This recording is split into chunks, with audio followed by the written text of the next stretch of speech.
kids? Welcome back in. This week we have a pretty special episode. I made a joke to Jason Crockett about making a live podcast because he's been so awesome and so great to come on my podcast so much. And if you didn't know this, he has his own podcast now that he does with his Honors 10 class, his English Honors 10, which is sophomore level for our high school. And his podcast is called With Honors. And I made a joke about let's do a live podcast together because so many of the podcasters that I like to listen to, my favorite ones, they do these live episodes and these live podcast events. And we were just making a joke about it, and that slowly morphed into it becoming a live podcast in front of his class. And it ended up being a really good day. I had a lot of fun. We chose The Great Gatsby because it's one of my favorite books and also a book that his Honors 10 class goes over. And it was a lot of fun, and the students did a good job as always. We have great students at our school. But without keeping you waiting, here is the first ever crossover event. Get ready, Pasadena podcasters, because the Appalachia podcasters are coming your way. Anyways, so A Dead Man's Books and With Honors presents The Great Gatsby.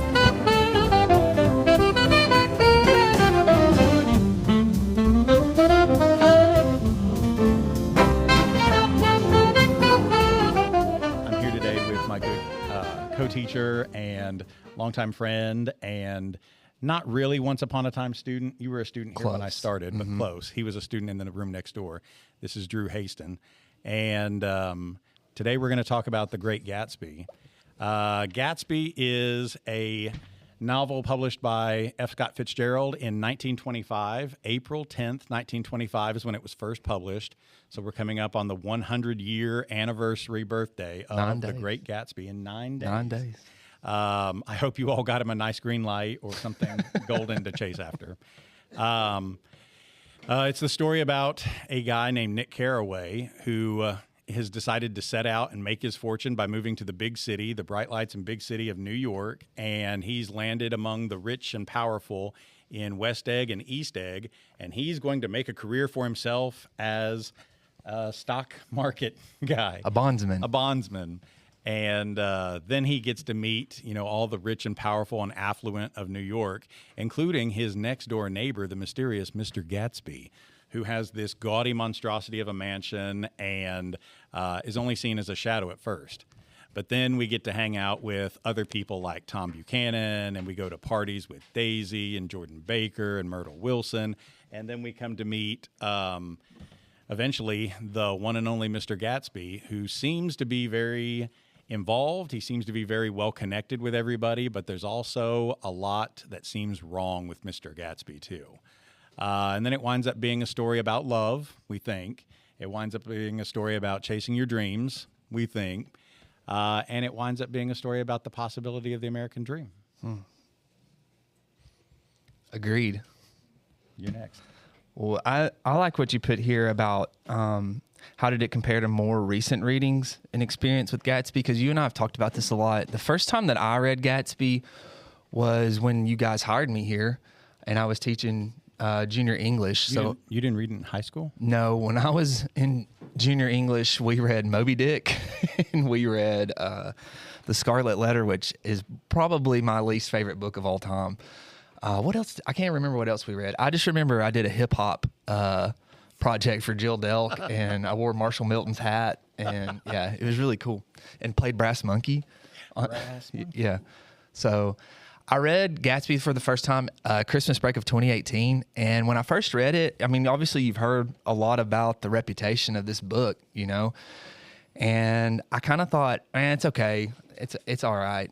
But because I had to read it so many times in a row because I taught it, 6 times in 1 year, I guess.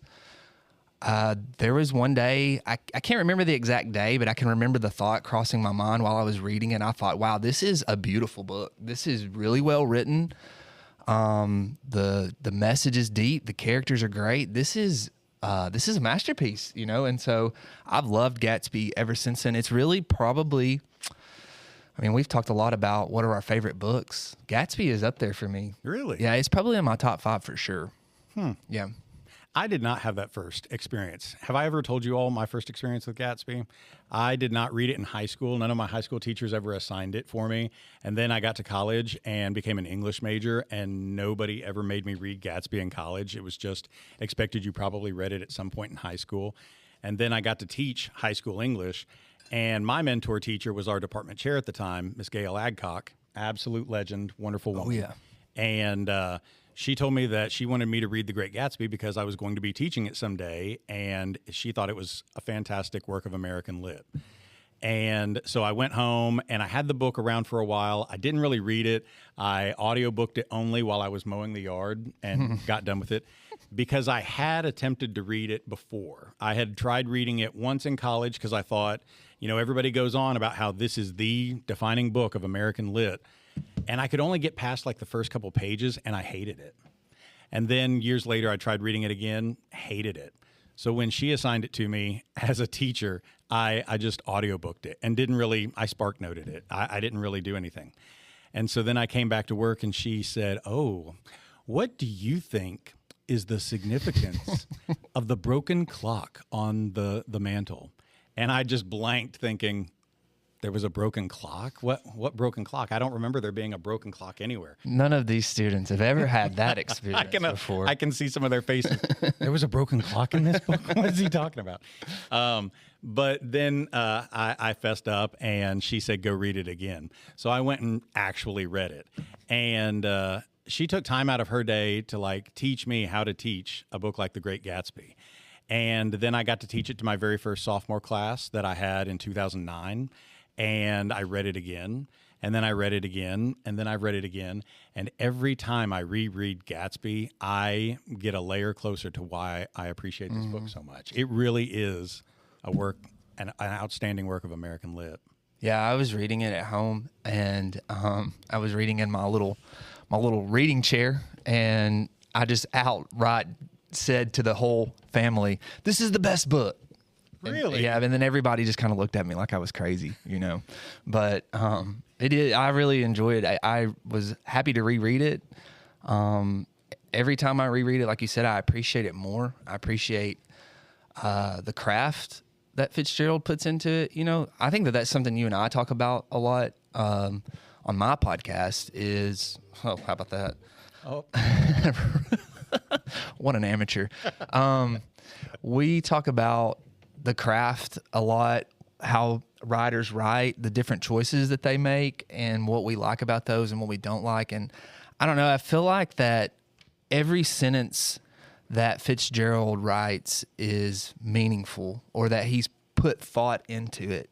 I think it's more than just he jotted this down really quickly and yeah, that works. Well, let's move on. I'm trying to write a book here. Let's get this done. You can tell that he was really good with words, obviously, right? But also that he took the time to, just be unique in what he said. I know that I'm jumping ahead, but... No, go ahead. We talked about that quote. It reminds me of that quote that I put in here. Do you guys remember whenever Nick's leaving the first party and there's the car crash outside? Yeah. That quote, this is what Fitzgerald says. This is how he describes... a car losing its wheel. It says at least a dozen men, some of them a little better off than he was, explained that the wheel and car were no longer joined by any physical bound. And I thought, you're just describing how a tire is not attached to a car. To a drunk who just crashed. Right, yeah, and we're talking about like a physical bound and all this stuff. And I don't know, I just really appreciate Fitzgerald's craft. I don't know.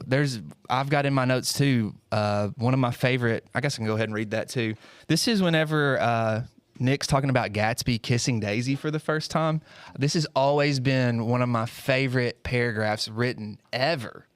And he says, his heart beat faster and faster as Daisy's white face came up to his own. He knew then when he kissed this girl and forever wed his unutterable visions to her, perishable breath, his mind would never romp again like the mind of God. So he waited, listening for a moment longer to the tuning fork that had been struck upon a star, and then he kissed her. At his lips' touch, she blossomed for him like a flower, and the incarnation was complete. And I really don't know why still, but that's just always been like some of my favorite writing. The way he describes like a first kiss, you know, especially with someone that Gatsby's been pursuing so hard. Yeah. Yeah. And as human beings, I hate Daisy Buchanan so much. I hate Daisy Buchanan so much. I hate her more every year. But reading a passage like that about the first kiss, how can you not sit there? Like, I think even grown men sitting there and just think, that's right, buddy. Yeah.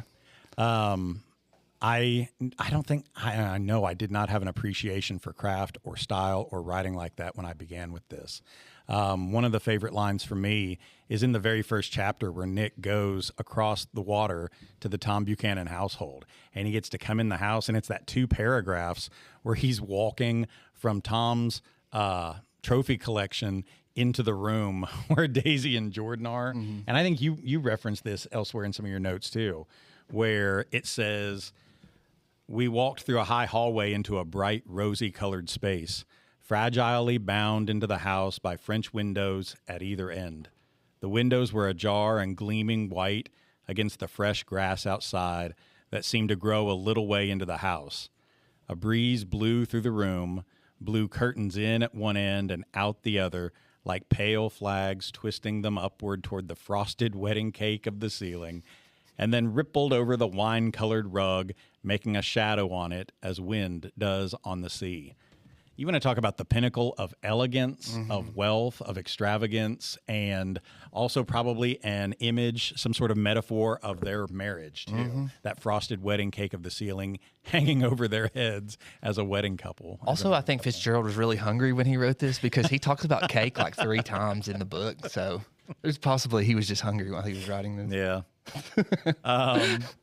Well, there's so much partying, there's so much drinking, there's so much consuming, there's so much eating, right? Yeah. Which, as the English teacher up here, I think I have to at some point say, well, what is it about devouring that's in here, right? Because by the end of the book, people feel devoured and consumed too. Maybe it's something about the rich and powerful. Maybe Fitzgerald was an uber genius while he was writing this and not. Maybe he was warning us. Maybe it was warning us against the rich and powerful. What else should we talk about first? Let's talk about favorite characters. Okay. Or favorite moments. Favorite characters. Because, you know, you talk about how much you love a book, and then you go back and you think about the characters, and I don't know that I can pinpoint a character that I love as people, you know? I really don't like Nick, to be honest with you. I don't know what y'all's opinion on Nick is, but I don't really like Nick. I think Callie is shaking her head vehemently no. I don't like him. I think that he thinks that he is this moral superior to everyone that he's around, and he talks about how honest he is, but is he really that honest? You know, that's something we've got in the notes is Nick talks about how honest he is, but then he goes and talks to his cousin, and he knows that Tom's having an affair, and he says nothing to her, you know, and my cousin is one of my best friends. And if her husband was cheating on her, guess who I would be calling immediately, right? So to me, Nick is just not this guy that he thinks that he is. Tom is a terrible person, you know. Gatsby, I think Gatsby is probably the most likable character because he's so sympathetic to an extent, you know. I think that I think you kind of leave, for me, when I got finished reading Gatsby, I kind of feel sorry for the guy, you know, like, well, you're wasting your life. You've wasted opportunity. Yeah, he's obviously in the wrong business. He's a criminal, but he had the chance to kind of abandon his pursuits and change things, but he got so disillusioned by this chase of Daisy that he just lost sight of everything, and it ultimately led to his death. That, I think, is why I really just come back to not liking Gatsby. That, I mean, I have this on here, is Gatsby, I can't even speak, is Gatsby really a modern-day tragedy? He is this character who is so blind to the truth in front of him. And you can tell him and you can tell him, but you can't tell him much. And you can tell him she's never going to love you the way you think she is. She's never going to be that 18-year-old girl that you left before. It's never going to happen. But he is such a simp for her. And I absolutely get angry at Gatsby. Like, you want to shake him and say, grow up. Well, you know, and the whole point of him creating this life has been to obtain Daisy, right? He even talks about, of course you can repeat the past. That's what he's trying to do. He's trying to repeat the past. And when they go to the plaza, if he would have just accepted the fact that at one point in time, Daisy could have loved Tom and left, he would have gotten everything he wanted. Daisy would have been with him. I think when you read it, you can tell that she's prepared to leave with Gatsby. And he has this pride that he wants it to be like it was. And that is where I kind of get sympathetic towards him, because I can only speak for myself, but I know that, and it may be because I have OCD as well, but when I get fixated on these things and I have to have them this certain way, they have to be the way that they are in my mind. And then I enter a mental crisis if they if they don't wind up the way that I'd planned them to. I guess I can feel for Gatsby a little bit, because he has to have Daisy the way that he has envisioned her for the past 5 years, the past 6 years. I have to have her as she was when I was in Louisville and walking with her. That's the Daisy that I want. Instead of, like you said, accepting the fact that we've both changed, we're different people. However, we still apparently love each other. And at the end of the day, I could have left with what I have been working towards. But do they love each other? I don't know. Do they love each other? I don't think anybody in this novel loves anybody. That's Do they love each other? I mean, they have this really romantic subplot, right? They have this really romantic get back together. But I don't know that that's true love, especially when you think about how they do each other, right? Like when after the very end with all the tragedy and outfall, and he is still pursuing her, and she leaves him on red. She closes the windows and the doors, and she won't return his phone calls and everything. And she's letting him take the blame for everything. Well, that's not true love. That goes into that quote I put in our notes about Jordan Baker, which I think Jordan might be one of my favorite characters, to be honest with you. I don't know. I can't decide, but right now she's in front. When they're at the Plaza Hotel and they hear the wedding below them, Jordan says, "Imagine marrying anyone in this heat." And to me, I think that was more symbolic than just someone getting married below, because Daisy and Gatsby are on the path to a future, and their relationship is built on what, though, right? Their relationship has been built in this pressure cooker, essentially. Gatsby has forced this past to recreate. So imagine them getting married in that heat. Is that relationship going to last? I don't think so. I don't think that it's going to last at all. Especially when you talk about how childlike Daisy is. I don't think that that's going to last. But then also on the flip side of that, Tom is trying to save his marriage with Daisy for whatever reason. I mean, it's kind of unknown. I think it's maybe more of a point of pride for him than it is for actual love. Right.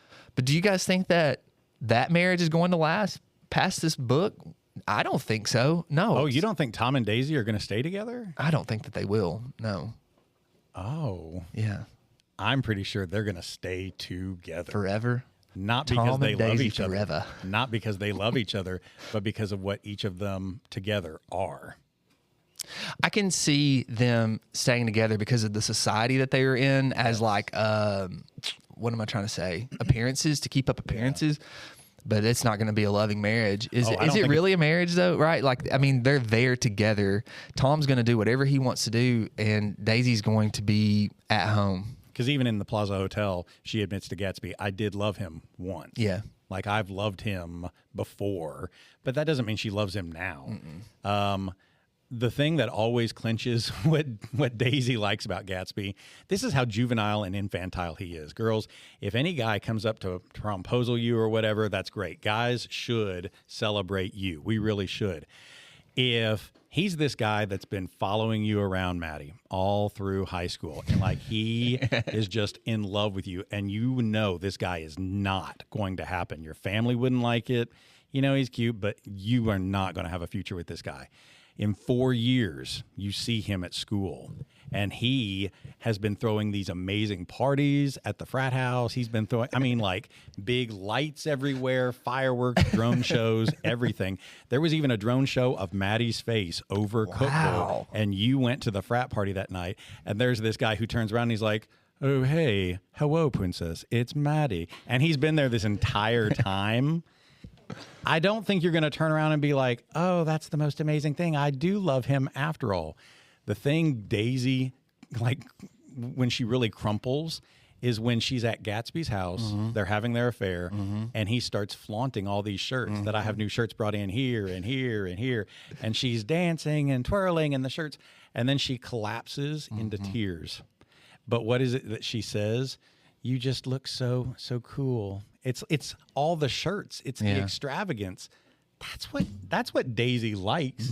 She likes the extravagance and the wealth, the safety and the status of the wealth. Well, she cries, doesn't she, when she sees those shirts, and she's like, I've never seen such beautiful shirts before.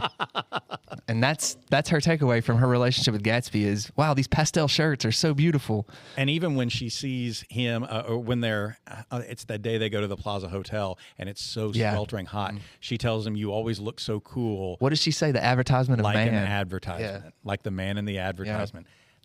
That's her metaphor for comparison. You always look so cool, like the guy in the Nike ad. Really? Like, it's the commercialism. It's the wealth that she likes. Yeah. Well, she's comparing him literally to, I guess, a product. Right. Yeah. And you all have just been through an entire unit on propaganda and persuasion and rhetoric and how commercials are bending and warping the truth to get you to buy a product. The representation that you see in a commercial is not necessarily truth, that this is just warped to get you to buy a product. Oh, that's Gatsby.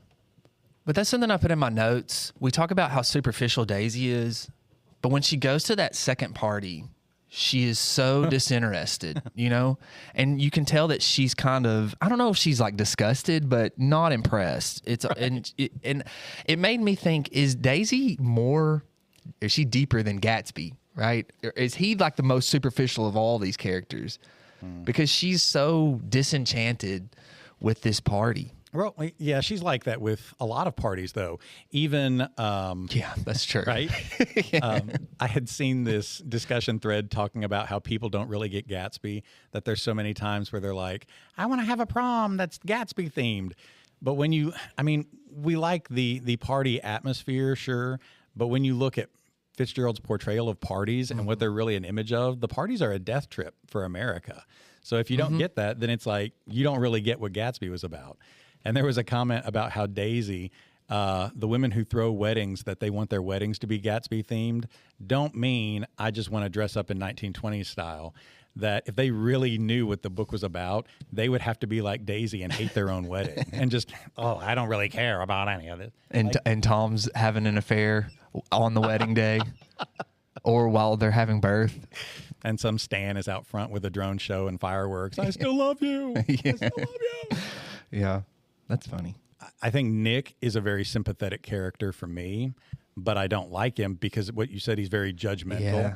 Like he even starts the first page of chapter 1, because this is already in the past. The first page of chapter 1, everything's over and done with. He's thinking back to that summer when all of this happened.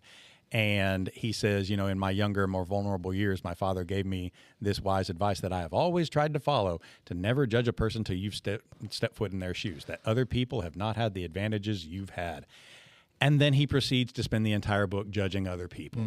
And even when he says, I'm so wise for not judging people, he's judging people. He's looking down at you. And you bring up a really great point. If my cousin's husband were cheating on her and he wanted me to go to a party with him and his new girlfriend, no way am I going to that new party and hanging out and then getting so messed up that I'm standing at the window looking down at myself on the street that I am both within and without and having this. No. Yeah. But maybe Nick, I don't know, at that point when he's thinking back, maybe he's just young, naive, overwhelmed, because he knew Tom in college. And Tom was kind of like a bully personality then, too. To give Nick a little credit on that, I think you do kind of come off as he knows Tom better than Daisy, do you know? Because Daisy even says, we don't really even know each other, do we? But I just think you have that situation, but then also the more evidence that stacks up against that is when he starts his relationship with Jordan. Well, first off, they ask, do you guys remember in chapter 2 where they ask Nick, hey, we heard you got engaged. And he's like, oh, no, that's just a rumor. And then when he decides he's going to start dating Jordan Baker, he says, I guess I'm going to have to write that girl back home and break it off with her. So he was engaged at one point, and he hadn't told Tom and Daisy about it, which, I mean, okay, I can kind of understand that to an extent, because there's some things that I don't tell all of my family. You know, there are things that are going on right now that I don't tell them about. I don't know if that's dishonest or just kind of keeping your business to yourself. However, if I am about to date someone and I am engaged, well, that's just outright dishonest, right. You know, and he doesn't tell Jordan about it, and he doesn't tell whoever's back home. All we know is when she sweats, she forms a mustache over her lip. That's all we know about her. So he's got to write her and tell her, hey, I've met someone new. But do you think he's going to tell Jordan? Jordan doesn't know. All right. No, he's not going to tell her. So is he really the most honest person he knows? I think he'd like to think that. But sure. But also, just for a moment there, Daisy, like, how self-centered do you really have to be when Nick has been he's been coerced into throwing this tea party to bring Gatsby and Daisy back together with these lush flowers and everything, and he's setting out tea, and she comes into the room and she's looking around and says, he really does love me. He's your cousin. Weird. It got weird. No, it got weird. But she is so obsessed when he first comes to the party in chapter 1, and she's just lying there on the couch like some goddess, which we should talk about that too. Goddesses are not what they are always cracked up to be. That she's just lying there like this goddess, and she's asking him, oh, do they still remember me back home? Do they still remember you? Of course they are. Are they paralyzed? Oh, blah, blah, blah. Tell me more. Tell me more. She is so self-centered. I can't stand her. But also, you know, I could look past the selfishness to a point, but it's that she uses and loses people. And she uses and loses Gatsby and any of the other people that are around her. She's just one of these rich, wealthy elite who treat people like they're consumables. And I hate that. And I hate Nick for not seeing it sooner. I hate Nick for going along with it.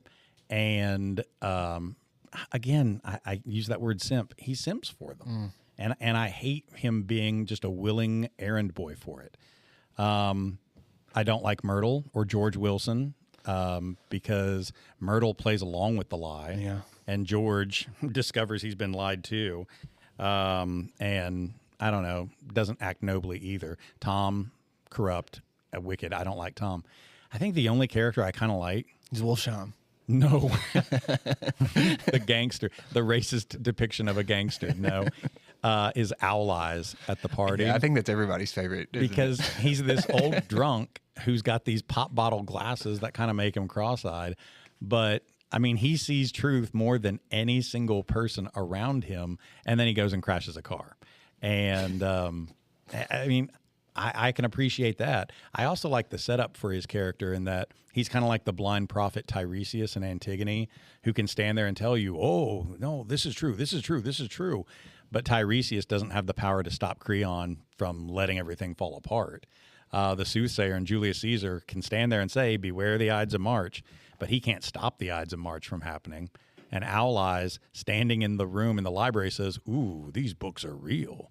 Because they're not just some rich, pretentious feature of the house where they're fake bookshelves that are put in to make him look like he has a library. They're real books and real shelves shipped over from Europe. But that doesn't mean Gatsby's an authentic reader. Mm-hmm. It doesn't mean Gatsby is authentic. It's another elaborate sham within a show within a show. Also, Owl Eyes is the only person from the parties that shows up to Gatsby's funeral. Yeah. Which I guess gives him a little bit more. Well, he's one of several people who show up for it. Well, you've got Gatsby's dad. Gatsby's dad comes to his funeral, too. The real Gatsby's dad. And then you've got Nick. Nick, you get 3 people who come to his funeral. That's and Owl Eyes, yeah. Yeah. I want to talk, if we can, about like some of the structural choices for it. Sure. Like, they read Mask of the Red Death last fall. Okay. And Edgar Allan Poe is known for using color symbolism. Mm-hmm. He's known for using archetypal symbolism like directions or whatever. I had a hard time escaping Fitzgerald's use of all of these things. Mm-hmm. But, I mean, he does it so artfully well. It's not ham-fisted at all. Nick is this young, idealistic guy who leaves his home in the Midwest to go east, right, to make it big. and East and West get brought up over and over and over. I think that's another reason why English teachers sink their teeth into Fitzgerald so well, is that he uses these things in such a great way that we can showcase, see, here's what we mean by that symbolism. If you go east, east is supposed to be like the start of new things, the dawning of a new day. And here's Nick going east to begin a new career. But then you think, okay, well, what's west? West is death. West is the end of things. And by the end of it, Nick has, he's encountered death. He's encountered disillusionment. And he decides to head back west to go back to his roots. But really, that's not an end of everything. I mean, Nick survives. So it's kind of like, I don't know, you think about how circles come back full around. And then you've got the East and West egg that are right there too, those oppositions. Well, I told you that this time in my junior class, we're really talking about contrast. We're reading James Joyce's Dubliners. And that's a structure choice that Joyce uses a lot, is to contrast, I guess, like the everyday life of the Irishman in Dublin compared to maybe like some rich figure or something like that. And so this time going through, I guess my mindset was on contrasts, and I noticed so many contrasts that Fitzgerald had set up for us. You know, we talked about how you've got in chapter 2, you have Jordan and Daisy. And then in chapter 3, the very next chapter, we've got Myrtle and Catherine. And Nick encounters both of those. To begin with, in chapter 2, you've got West Egg and East Egg, and Nick is in both in that chapter because he leaves his home. He talks about living next to Gatsby, and then, well, he doesn't know it's Gatsby at the time. He just talks about his neighbor. And then he goes to the Buchanans. And then in chapter 3, you've got the Valley of Ashes, and then they go to New York City. Even Gatsby's mansion and Nick's little shack are so contrasting and so representative of those characters. I just really appreciated that. I know about the color symbolism with Gatsby, you know. Yeah. But there's more to it than that. You know, I feel like when I talk to other teachers that have read Gatsby, that's always the first thing that they talk about. Well, probably because it's one of the most vivid first things you can see. But there's so much more than that. Do you know talk what I'm about saying? that?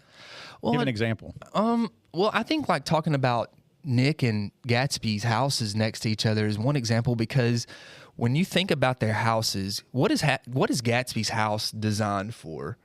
Well, it's designed to get Daisy's attention, you know. And that can tell you from the get-go that that's this guy's purpose, is to get people to look at him, look at me, specifically one person. But he's trying, basically what Gatsby's doing is casting a large net out there. He knows that she's there. He's casting this net out and hoping that one day when he pulls it in, she's going to be in the hall, you know. Yeah. He's trying to get as many people to come to these parties just specifically for one person to show up. And I think that that's his character, is look at me, I'm trying to find something, look at me. And then you've got Nick, who his shack is like unassuming. It's next door, it's kind of hidden, but it's still on West Egg. Yeah. He's still one of them, you know? And that's what we go back to talking about with Nick. It shows his character of, I'm not like these people. He is. But I am. But yeah, but at the heart of it, wannabe. You're there. Yeah. Whether you are in the servants' quarters or whether you are the one throwing the parties, you are a part of this society. Nick is a part of this. He's responsible for a lot of things that happen, you know? Going back to him being dishonest, he's playing both sides. He 1 minute I'm buddies with Tom. I'm not going to tell Daisy about Tom's affair. The next minute I'm helping Gatsby orchestrate his affair with Daisy, you know? Yeah. I just think that there's so much more to it than just the colors. And yeah, the colors are important, but for me, I can only speak for me. The more that I reread it, the more that those colors are just kind of like, oh yeah, that's cool, but not as important as what else is there. Do you know what I'm saying? Well, up to a point. Yeah. I think one of the first and obvious ones that every English teacher and every moviegoer and every reader is going to see is the green light. Everybody talks about the green light, and what it means. Because there just so obviously seems to be meaning for Gatsby in it. Because when we first see him, he's just a shadow standing at the edge of his pier, and he holds his hands out prophet-like over the water as if he were reaching for this green light. And over and again, it gets referenced until he and Daisy have solidified their affair. They're having their affair. And he points out, oh, that's your house across the way. Yeah, I used to be able to see a green light, but the mists have covered it up. Because now he's gotten what he thought he was after. So there seems to be something idealistic about it. And then you get to the blue eyes of T.J. Eckelberg, which are so starkly and shockly watching over everything. Why blue? Why green? He just constantly references color, the lavender, the yellow car, the dresses. The pink suit. The pink suit. Yeah. It's over and over and over. And maybe part of that is just, do you know, I've never read anything else by Fitzgerald. I haven't either. Ray Bradbury always bragged about his novel Tender is the Night, and how every time he visited Paris, he would buy a copy of it and then walk around and read it. But I've never read any of the rest of his writing. Maybe that's Fitzgerald's style, is that he uses color words as just the way he thinks and the way he visualizes what it is he's writing. Do you think Bradbury really did that? I do. You do? Oh, 100%. Bradbury was, he was such a sweet, crazy old cat lady by the end of his life, right? I can imagine him doing that. My God, I'm alive. Why didn't anybody tell me? Live forever. There was something else with, and then you bring up the contrast of character too. I like his pairings of people that are not necessarily direct opposites, but they're good character foils. Daisy and Jordan are paired up together from the very beginning with chapter 1. But you also have Daisy and Myrtle Wilson, who are not so different as they like to think that they are. Yeah. Really, the only thing that separates them is class. But as far as mindset, it's the same, right? It's I want this, I want that. Consume, consume, consume. But Myrtle consumes too. Yeah, no, that's what I'm saying. Yeah, their mindset is the same. Yeah. The only thing that really separates them is class. They even have the same man, right? Right. Which you find it so ironic or not ironic, but just so, I think, distasteful that when they go out for their affair in chapter 2 and she has to stop and buy the dog. And it's like, why does she have to have a dog? Because she's like this rich girl with a dog in her purse that she can go around with her little dog. Yeah. She has to be spoiled by her man who keeps her in an apartment in the big city. That Myrtle, trashy as she is, gets to play at being the rich man's wife. But she's not the rich man's wife. She's not the rich and affluent wife. I think that also tells us how often that Myrtle and Tom are seeing each other, because they buy a dog and it's going to stay at the apartment. Somebody's got to take care of that dog, But do they? Does anybody have to take care of the dog? Because again, we consume these people and we don't really care about the fallout of what happens for them. The dog never gets mentioned again. Yeah. I wonder if they ever go back for it. I wonder if they let it loose in the street. Tom just let it die. Probably. They just let other people die too when they're through with using them. Yeah. Oh shoot, there was another character I was going to bring up with that. With what? The whole abusive class, and I can't think now. Wolfsheim. Wolfsheim is okay up to a point, but there's Fitzgerald, and is Fitzgerald intentionally being racist about this, or is he not? In his depiction of Meyer Wolfsheim, he chooses to not only give him a Jewish name, he also gives him exaggerated Jewish racist features. And his diction. Right? Yeah. And then he is arguably a bad dude. He's a killer. He flaunts those cufflinks that are made out of human molars. And it's like he has to flaunt it in front of Nick. Like, oh, yeah, they're human molars that he's had knocked out of people's heads. And now he wears them as cufflinks, right? Yeah. They've been fashioned into something like that.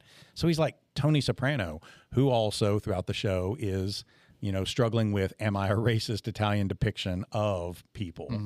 But he also fixed the 1912 World Series. He's involved in bootlegging. He's a bad guy. So Have you ever looked at some of the research on that? So the 1919 World Series is 1919. No, it's okay. It's the Black Sox scandal for those of you who are sports people, where they paid the Chicago White Sox to throw the World Series. That's why Shoeless Joe Jackson is so famous, is because Shoeless Joe was not a part of this. He was one of the few players who didn't take the money. If you look at his statistics in the series, you can tell that he was putting an effort in, and yet Shoeless Joe will never be in the Hall of Fame because of this action. There is actually a Jewish gangster that orchestrated all of this, and that's who Fitzgerald based Wolfsheim off of. So there's a little bit of realism, I guess, to that to an extent. That's convenient. Yeah. Good for him. Do you know what, every time Wolfsheim pops up, though, do you know what I think of on the movie where he goes, "Oh, you smell so good"? Why did he even say that? Why was that even brought up to Gatsby? That's the first thing he says to him. "Oh, you smell so good." Smell so good. So you have seen the movie? Oh, yeah. Okay. Well, we won't get too deep into it here because you may do a separate episode. Right? Yeah, that's the plan. But, has anyone in here watched the movie? Okay. It's kind of crazy, isn't it? It's Baz Luhrmann's.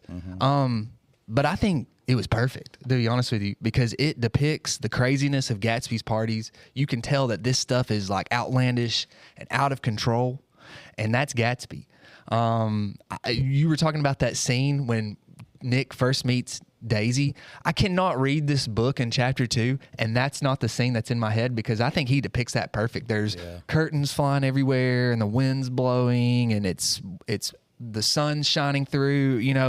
I feel like if I was going to a place where I was about to meet a goddess or two beautiful goddesses, that's what it would look like, whether they're benevolent or whether they're maleficent or whatever, I think that's what I would see when I went there. So I like the movie. To me, is a really good depiction. I know it's crazy and it's Baz Luhrmann, but did you ever see the Redford version? I have. I didn't like it.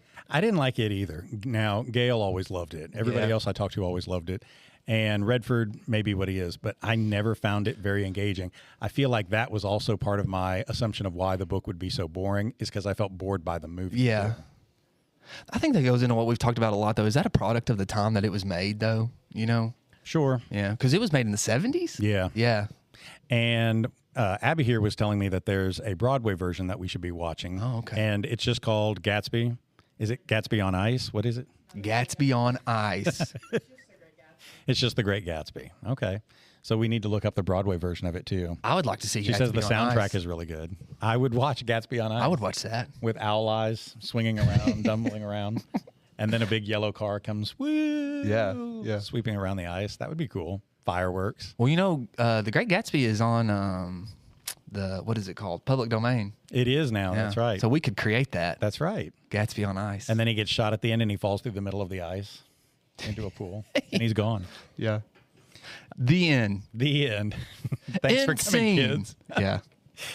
Disney would totally want the license. I've seen Disney on Ice. Yeah. I didn't watch much of it because Tennessee was playing Florida. So I was watching that on my phone. But I was glad that happened because this was last year, not this past year, but the year before, right? Anyways, that doesn't matter to you guys. I went reluctantly with my wife because those of you who know me, Saturdays are reserved for football in my house. And I went because I want to be a good dad and a good husband. And we're watching Disney on Ice. But I told her, I even wore my Peyton Manning jersey to Disney on Ice. I told her, I said, I'm going to watch the game. So just be happy that I'm there. And it was intermission, and this woman turns around and she goes, "Who's winning?" And I was like, "Tennessee is." And she looked at my wife and she said, "You've got a good husband." She said, "Mine's at home. He refused to come." And I was like, this had worked out perfect for me. So I got to pick where we eat on the way home. Nice. Yeah. That was my reward. I don't even remember. Oh, okay. Probably Assembly Food Hall. That's my go-to. Assembly Food Hall? Yeah. Get some Prince's hot chicken. Oh, yeah. Mm-hmm. All Sorry, right. I took that to a different place. But anything else you want to talk about? Well, I do want to explain to you what I was talking about with the St. Louis thing. Has anyone been to St. Louis? Okay, so you know how the arch just kind of stands out, right?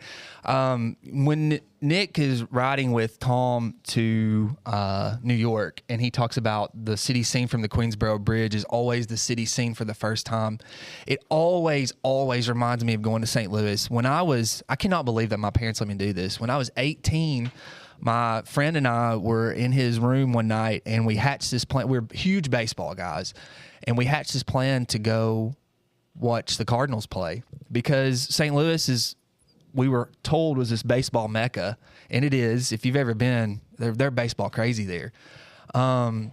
And so we were like, we want to experience that. So we bought tickets, and then we realized, well, we need to buy a hotel room. So we ended up making this weekend trip for two 18-year-old dudes. I don't know how our parents let us do this, but if you've driven through Western Kentucky and Illinois, it might be the most boring stretch of land on earth. It's nothing. If you like corn, it's perfect for you. It's perfect. We have offended Ohioans and Californians, and now, well, I'm coming after the Midwesterns. Yeah.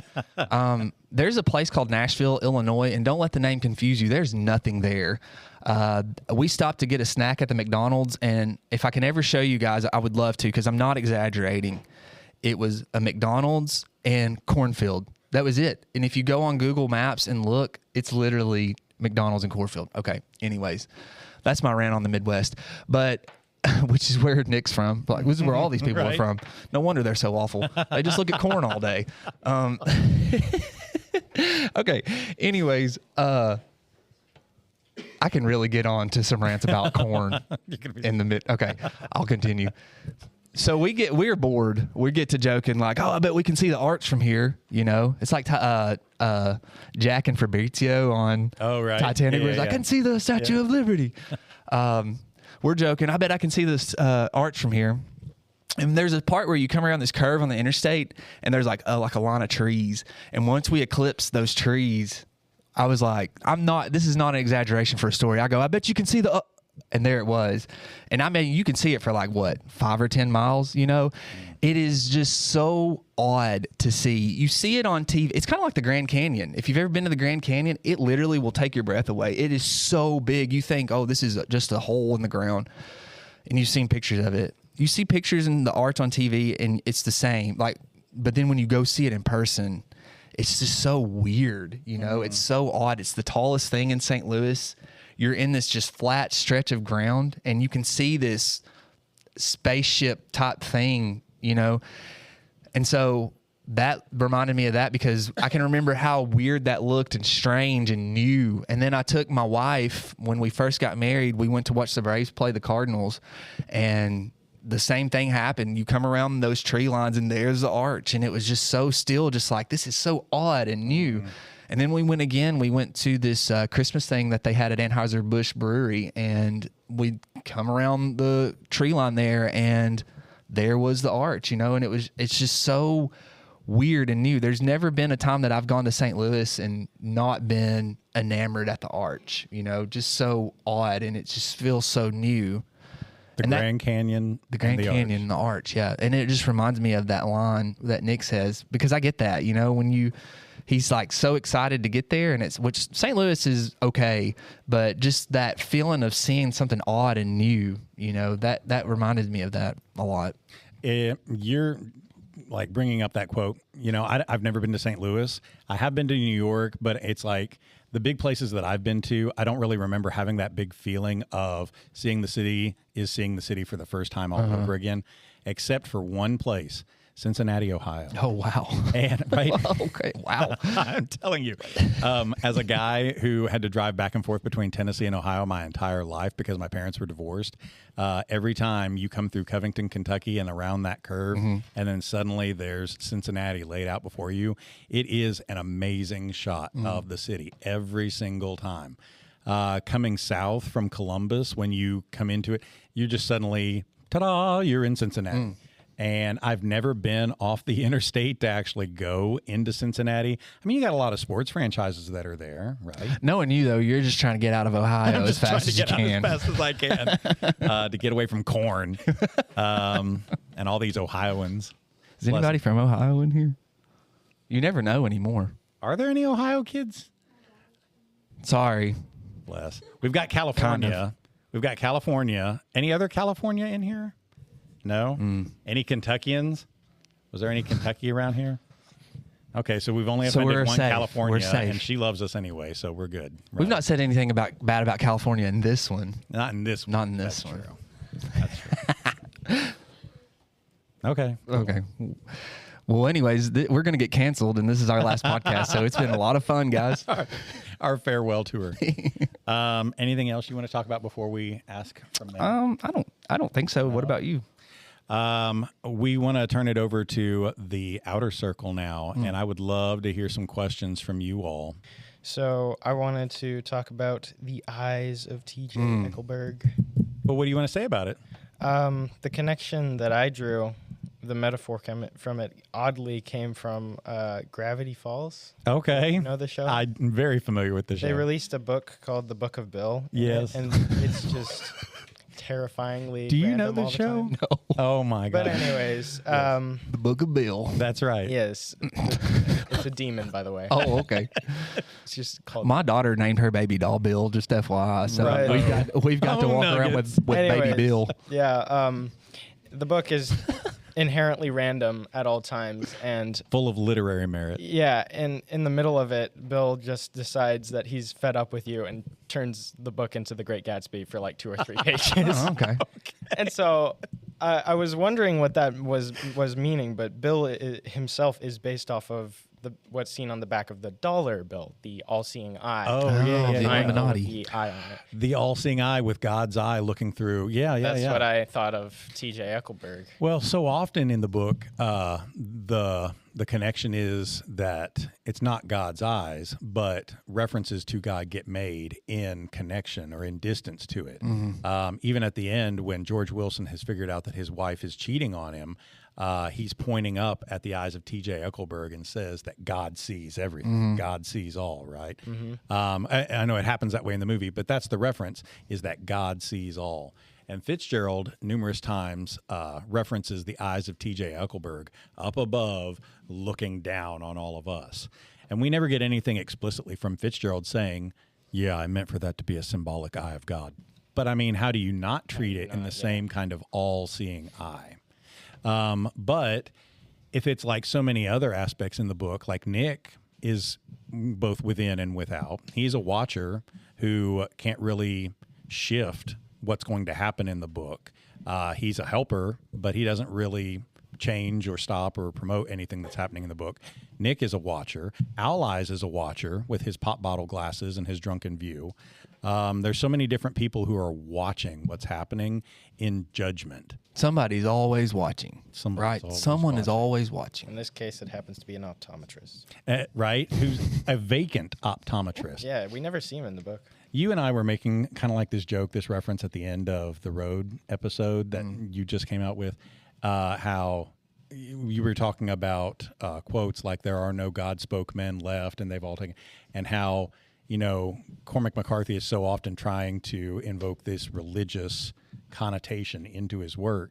And I don't know if it was me or you that we were referencing, well, we would have to get a Ouija board out. It was you. And contact the spirit of Cormac McCarthy to find out. But in an authorial sense, he's God of the book. And since Cormac McCarthy is literally dead, in an authorial sense, God is dead. And we are the inheritors of that book who take it out to our classes. Fitzgerald, as God, is dead. And all that's left is, whatever work he's given us. T.J. Eckelberg is no longer in town. That billboard has been up there since forever, and it's faded and falling apart. So maybe there's some comment to be made about this authorial or this godlike view on things that so often it sits on us, like it hangs on us like a mantle in judgment, and we wear that, but can you do anything about it? Yeah. And Aristotle never promises justice. The Bible never promises justice in an earthly sense, right? That there's going to be justice later, but not here on this earth. And I think you get the same thing in Fitzgerald's book too, because the rich and powerful get to party and do what they want, and then when they're done with you, they just discard you like trash. You're a disposable fun thing for the time, and then they get to move on. Tom and Daisy never face any accountability for what they've done. Yeah. Only Gatsby. Where's the billboard located in the book? Isn't it like It's in the Valley of Ashes. Valley of Ashes? I was about to say. Why are the eyes of God located in the Valley of Ashes? When really they should be in West Egg and In East West Egg Egg, East, watching yeah. these racist rich people Yeah. get away with everything. I don't know. Why do you think it's there? Something to be said about the sick need a doctor, not the healthy. The sick need the doctor, not the healthy. Yeah. Whereas the worst people in the book live in West and East Egg, but the needy, the poorer, the Wilsons, if you will, live sort of near the Valley of Ashes, and that's where the eyes of God are set on. So are the people in the Valley of Ashes able to be redeemed, but not the people in West and East Egg? Maybe. Maybe. That's a pretty harsh judgment over Nick Carraway, too, that he also lives in, West Egg and East Egg in the eggs, and he survives the book. But if that's the case, is Nick capable of being redeemed by the end? I don't know. I don't know. That's a good question. Mm-hmm. Thanks, Wyatt. You're welcome. Wow, that was pathetic. Who else? Somebody else. Oh, look, it's Katie. Question.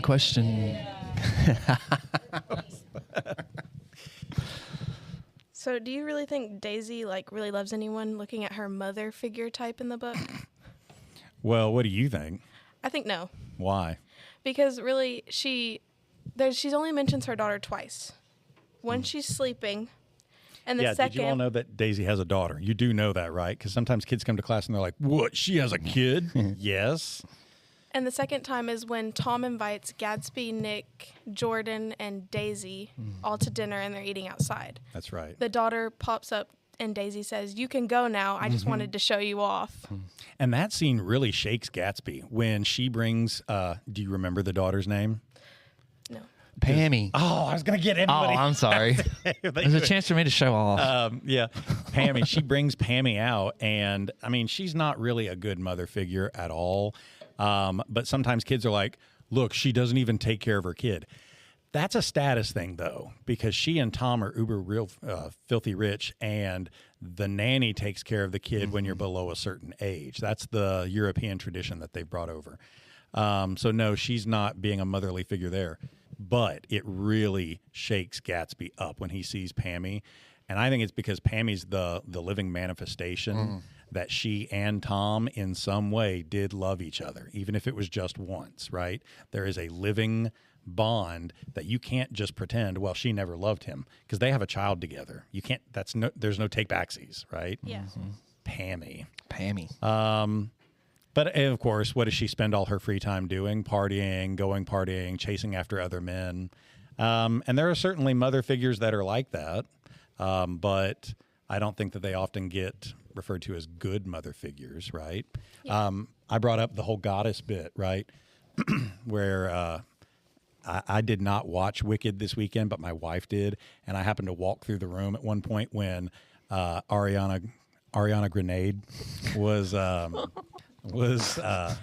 singing, and she steps in front of that doorway, and she's just about to give you this advice. And suddenly she has her hand out and there's all this light, this front back lighting.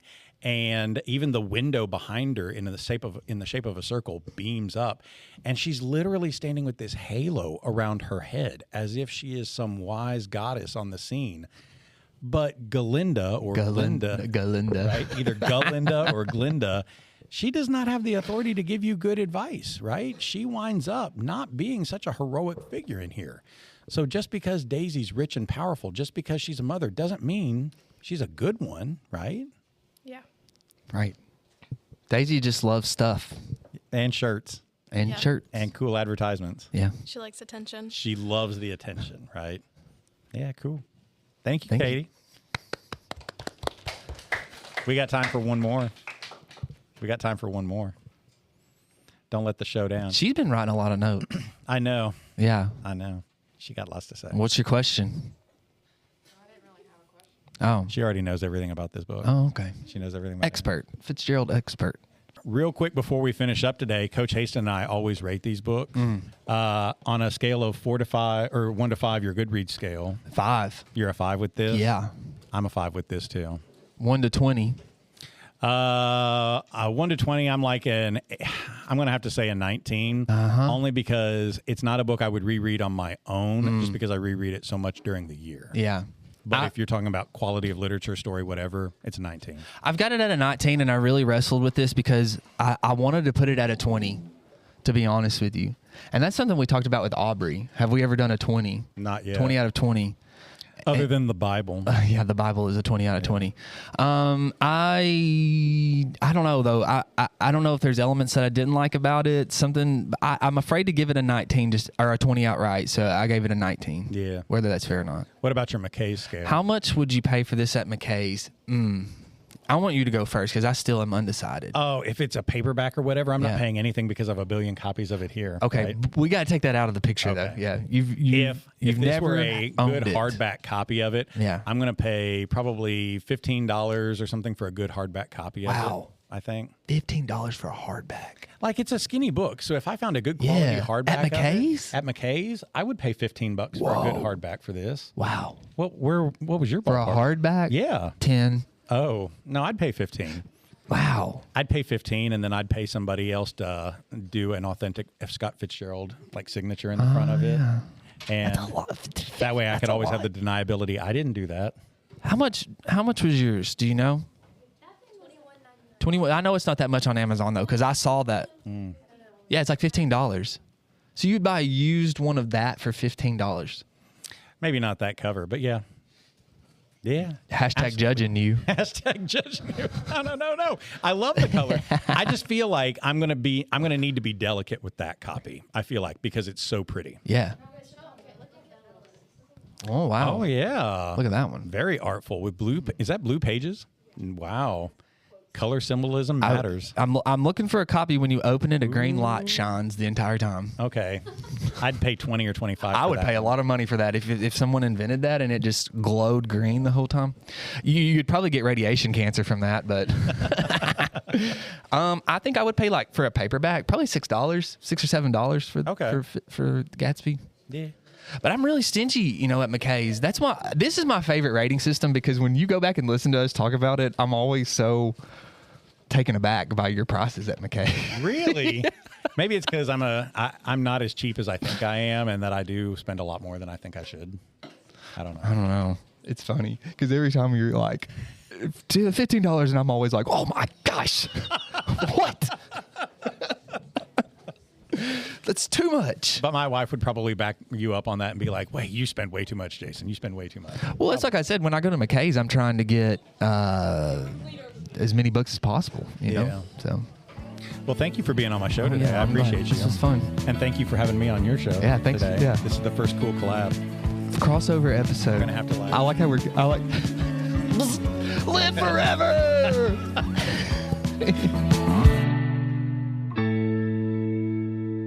Well, thanks again for listening, everybody. I really do appreciate it. This podcast is something that I've done for fun, something to leave behind for my kids, something that when I'm older I can listen to all of you guys who are my friends and my family and my close loved ones, as they say. Something that I can listen to when we're older and think back on these younger days. Of course you can repeat the past. That's what we're trying to do here, right?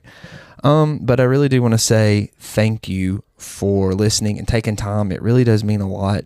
As you know, this podcast is kind of turned into not just books, but we talk a lot about being parents. We talk a lot about teaching, methods in our classroom, books that we like to read, things that we like to pair with.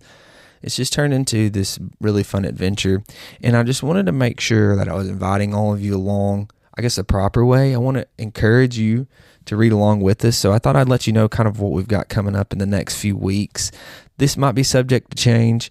These books for sure will be coming up in the next few weeks. But sometimes we read a book and we get really excited about it and we can't wait to podcast about it. So if that happens, this might change the schedule.